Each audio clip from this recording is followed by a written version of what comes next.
three games this week. Back to back. It sort of maybe simulates a little bit more of what the rest of the season will be like. Yeah.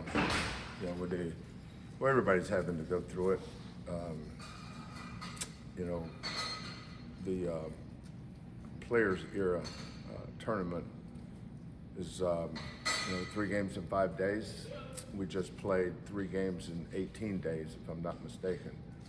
So that's just the way the schedule works.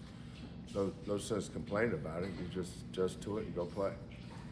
Do you, at this point, Kelvin, I guess it's too early in terms of, the way you kind of move guys in and out, maybe some of the, it's a chance to get younger guys, Mercy, players like that. Have you kind of figured out sort of an early rotation? I don't know that figured out is the right way to put it, but I am figuring it out.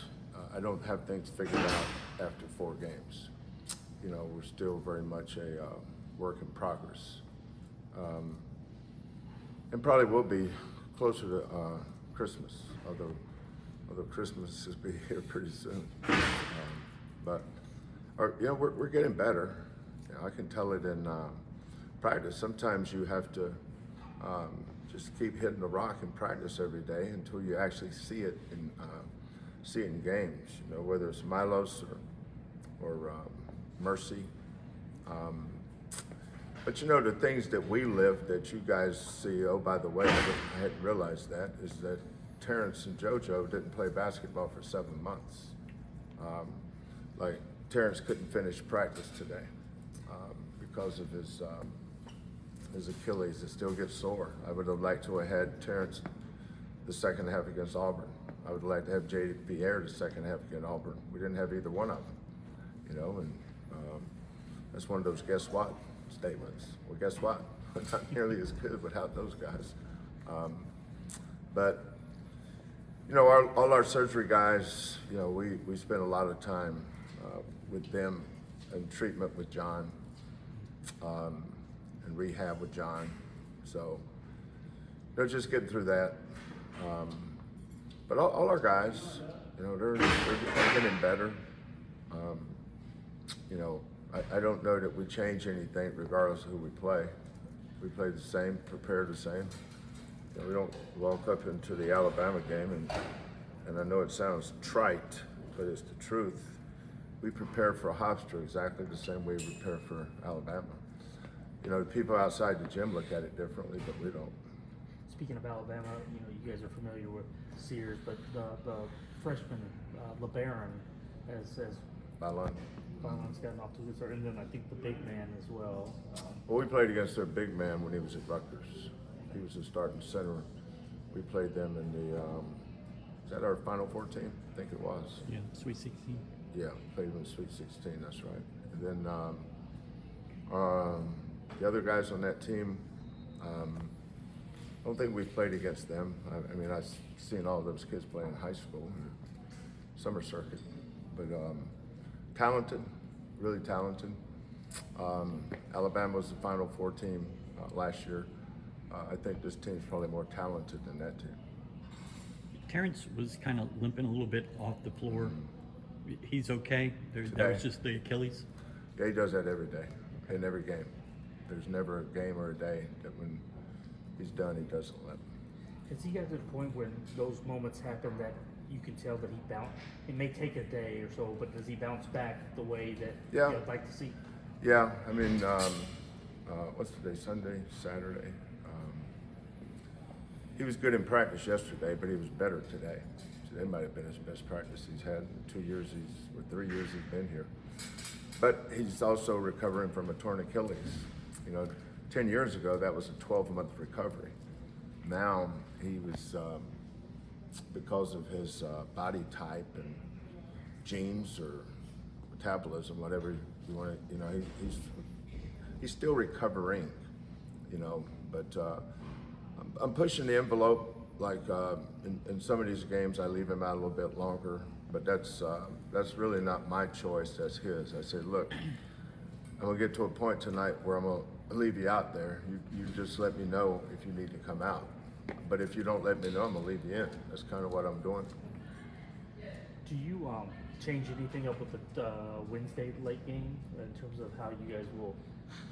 I mean, it's a lot of sitting around during that. What time's the game start? 7:30 local, 9:30 here. So, well, I guess it's normal then. That's Tuesday. How about you? Wednesday is late. Wednesday is Wednesday's 9:30 I'm there. sorry, Wednesday's the 9:30. Yeah. Yeah. No, probably not. May let them sleep in longer. It'd be a longer day for the old guys because we don't sleep in. You know, I wish I could, but I can't. I get up early every day. But my wife and I think we fight each other to see who gets up first. But whoever gets up first doesn't have to make the bed. So if I leave her in bed, she got to make the bed. And that's significant because she's got 97 pillows on that damn thing. And she throws them all off. So when it's my turn to make the bed, you know, so I take a picture of the pillows so I can see where they go. There's so damn many of them. You guys know what I'm saying, right? Everybody's got like 30 pillows She's on their particular bed. about which ones. Oh, you better have it right. And I don't dare say, well, if you want it right, you do it. No, can't say that. No, you want a smooth atmosphere. On the 2 off days, Thursday and Friday, is there any team activities planned? Thanksgiving? Anything else? I don't know. I'm sure, I know that we're having a team meal with the parents and the families. I know all the assistant coaches are taking their families and our players' parents, they know. I think we're having a team dinner with them. But I don't know what else you do unless I take them to the Baccarat table over at the Mirage or something. I mean, what are you doing, Vegas? Pawn shop shut down, hadn't it? Willie went to the Mob Museum when he went there for media day. Did he? Yeah. That's where the media day was for football? Yeah, that sounds, well, he gets Mob Day and we get Gates Barbecue, so it's a push. Anything else for So Coach? have we? I don't know if we asked you. Chase McCarty, you can play redshirt. No, I am Richard. Yeah. That's why he doesn't touchdown in games. Figure that one out there, Joseph. Just want to make sure. Yeah. Can't He assume actually, anything. he's going to be a good player. He and Mercy both are going to be really good players here when it's their time. I like those two. So when you think about our freshman class next year, we have Kingston Flemings and Isaiah Harwell, Bryce Jackson, and Chase McCarty. And so we'll see on Bryce. I mean, he's a redshirt candidate, but we'll see. We'll see how he plays. He may come in and beat them all out. If he does, he'll play. You got to watch Kingston this past week. Kellen was out there a few games, which I mean, I didn't need to go see him play. I can tell you exactly how he's going to play. I've seen him play enough over the years, whether it's a 7 o'clock practice at his high school. The other thing about Kingston's, he's got a really good coach. That guy, Coach Paul now, he's really good. And he runs it as a program. You know, the best programs have great consistency in whatever it is they do. And that guy's consistent. And he's a really, really good coach. And the assistant coach on that team, though, is Kingston. Kingston is a outstanding coach on the field. I think KC's headed to Utah to watch Isaiah play. So we'll see. I was trying to figure out how I could get there, but I can't do that. I don't like actually going recruiting much during the season because of the day off. During the season, I like to coach my team. You know, not really big on going out recruiting much, unless it's local. I don't like getting on planes.